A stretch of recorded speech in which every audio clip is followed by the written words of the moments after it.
A club which had their golden generation playing all together: Messi, Suarez, Neymar, Xavi, Iniesta, and now they've all left the club and they have been replaced with Dembele, Luke De Jong, Martin Braithwaite, Sergio Roberto, Umtiti, etc. Barca have had quite the fall from the skies, a club which is known for their beautiful football, tiki taka, and attacking football with great forwards, great midfielders, has it's just shambles is just in shambles right now. So, welcome to the Football Parliament podcast, your one-stop destination for all your football debates, discussions, and opinions. Today, I'm going to discuss with Anshuraj about the future of Barcelona, what happens to Ronald Koeman, what are the thoughts of the board at the moment, etc. Starting off with Anshuraj, how have you been coping up with a 3-0 loss to Benfica and Bayern? I think this kit right here. I think very beautiful. It's a very beautiful kit, and I think PSG are the new superpower in Europe. Yeah, Powered by Lionel Messi, the one and only. But honestly yeah. speaking, I think we're just shit. There's nothing really left to say about us. We just plain and simple shit. Our performances have been on a nosedive since quite some time, and to arrest that decline, I don't think Koeman's the Hmm. man to change anything. So I think his time is up at the club. He had a relatively good innings, but I think now it's completely over. The house of cards I'll has just talk eventually about fallen. Barca's current position in the Champions League in the last two games. Basically, since the start of this season's Champions League, Barcelona haven't registered a single shot on target. Their last three home games in the Champions League were against Juventus, where Ronaldo clapped them, against Kylian Mbappe's PSG, and against Robert Lewandowski's Bayern Munich. And we all know the scores of all the three games: 3-0, 3-0, and 4-1. Again, a win by three goals. So, what do you have to say about it, Anshuraj? I mean, what else is there to say? You can just get on social media, have a laugh, and Slander. even Ron Koeman was pictured laughing when we went 3-0 down. I mean, Yeah. even he knows Is that actually that. the way he laughs? Because it was, kind of sort Yeah, of it a looked very horror laugh. creepy, Yeah, it was too very creepy. I creepy. actually posted it on my main story, and the girls, I mean, my friends were like, "Who the is this guy? He's so creepy." And I was like, he's Barcelona's manager. Anyways, on to the questions. First of all, talking about Ronald Koeman, of course, what do you think is his future with Barcelona? He has no future at Barcelona. I mean, it is over for him at the club where he became a legend. But now, I mean, what else can he do? He has nothing to defend himself. Just has one small Copa del Copa Rey del Rey. trophy to his name. Apart from that, I think some I think Barcelona fans are being too demanding, and that's okay given the club's recent history or recent success. But what I feel strongly is that if you even give the same squad to Pep Guardiola or someone else of that sort, I don't think you could have achieved something more. I mean, La Liga or the Champions League with this squad, because this squad is pretty young with young players, especially from La Masia, just graduated up to the first team. So I really don't think you can actually be. I mean, tactically, of course, sometimes Koeman can be at fault, and some wrong decisions during games. I mean, the substitutions we all know, plus his ego and his press conferences. Yes, that do not help with him staying at Barcelona. But if you look at, I mean, in the long picture, I don't think Koeman has been all bad. I mean, you can't really be that demanding as a fan, given that your club is in a transitional phase. I don't think we actually have in that bad of a squad. We have some very good players. Our midfield is one of the best in the world. Yet we somehow can't break down teams, and we still can't make use of them in the most proper way.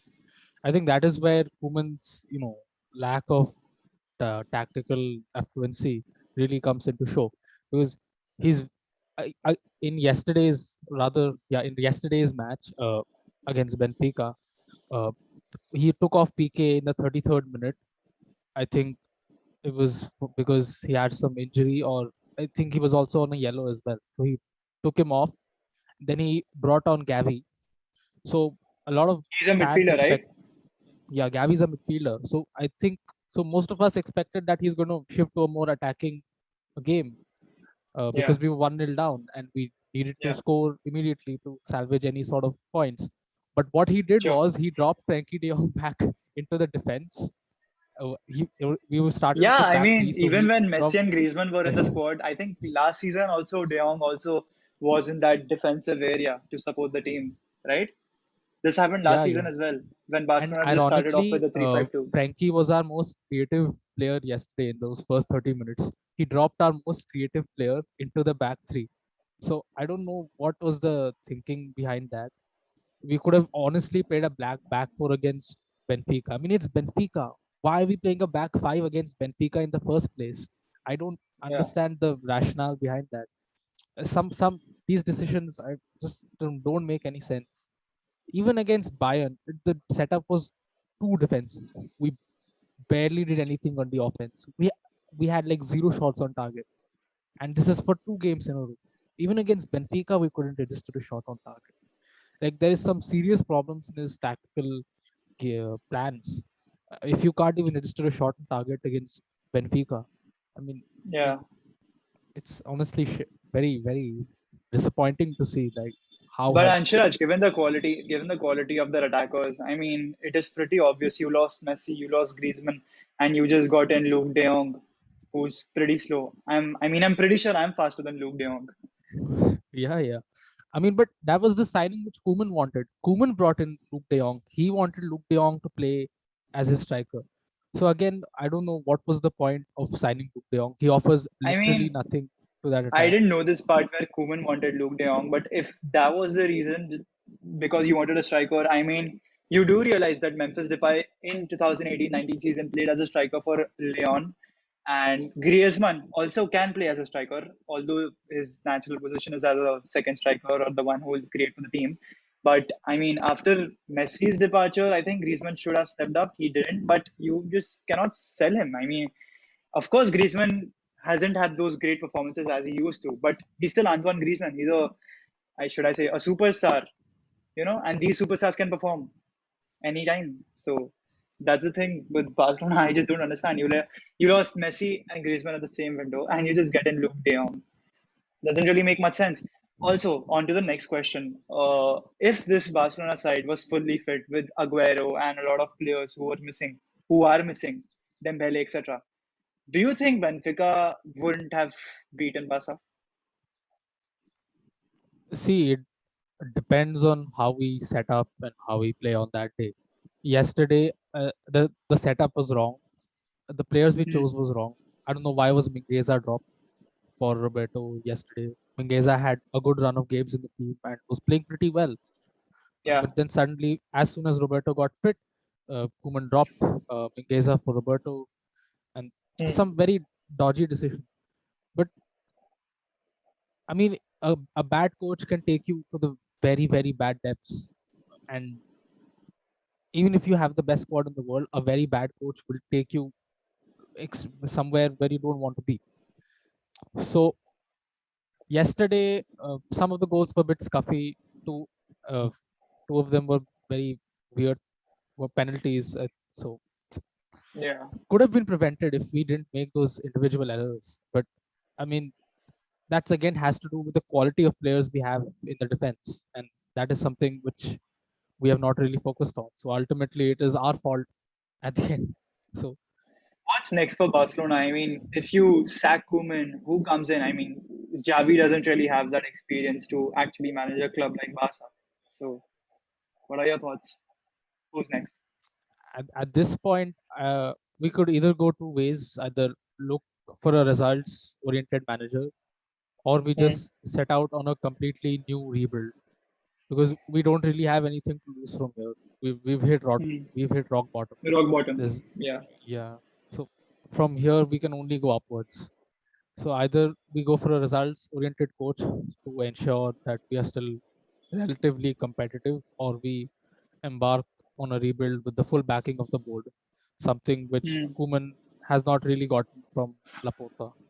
So Yeah. so that just leaves, I think, mainly two options, at least in my eyes, uh, Conte and Xavi. But Laporta What seems about more interested. Martinez? Yeah, Laporta seems more interested in coaches like Martinez and Pirlo. Yeah, like I don't I know mean, I don't understand the these reason why kind of he's going for coaches. Pirlo. I mean, Pirlo is really bad. Martinez, of course, can be a great option. We all know how he can set up his team and World Cup 2018 and Euros 2020. We all know how his side performs, so we know what we can expect from Roberto Martinez. But what do you think about Conte? I mean, is Conte really suitable for Barcelona? I mean, is his playing style really his playing philosophy suitable for the club? Yeah, at this point, I think most Barcelona fans would rather have a patch of defeatless games rather than being focused on Yeah, yeah, the specific play style. But yeah. in terms of actually talking about the question, Conte's philosophy is a complete antithesis to what Barcelona are for. There's no Yeah, doubt about exactly. that. That was I didn't There's understand. no doubt about that. But Yeah. at this point, we are just so desperate to have the W next to us in the column. I think Yeah, we'd even consider disregarding our philosophy and taking in Conte. yeah. But what he will give us though is defensive solidity, which he is renowned for, and something which we have been lacking for quite some time. Hmm. And the And players Barcelona can sign next summer. we, we have, I think, around 70, 80 million in our budget because we've been actively trying to pursue Danny Olmo for the same amount of money. So I assume that we Yeah. have that kind of money in the bank. But again, I don't know what is the purpose for getting in Danny Olmo. Our midfield is already pretty stacked. We have good options all across the midfield. So instead of using that 70, 80 million on Danny Olmo, Go for a striker, we can strengthen a at the back, proper we can quality strengthen up striker. top. Yeah. We can do a lot with that money in places where it is more urgent. A midfielder is Yeah. not what Barcelona's concerns are right now. We create enough chances for our forwards. Even the losses against uh, the what was the match before Levante? I think it was Granada. The match against Granada, Granada. Yeah, yeah, yeah. 1-0. Memphis Depay had some chances to score, but we couldn't finish those off. But he couldn't finish those off. So it's not that we don't create chances. We create enough chances, but it's Hmm. it's the players who get those chances who are not able to finish, and that is where Luke De Jong is not the option we need. So a good striker, a good defender, whatever, but not a midfielder. Danny Olmo is not the solution to our problems. You look quite disheartened seeing what your club has become. And honestly, even as a rival fan, I just cannot, even go up with the banter because it really hurts even as a rival fan seeing what Barcelona has become. Anyways, that is the video for today, guys. I hope my arch rival Barcelona and the fans cheer up real quick because I want that club to be in the same level as Real Madrid and Atleti. That is the video for today. Stay tuned for more.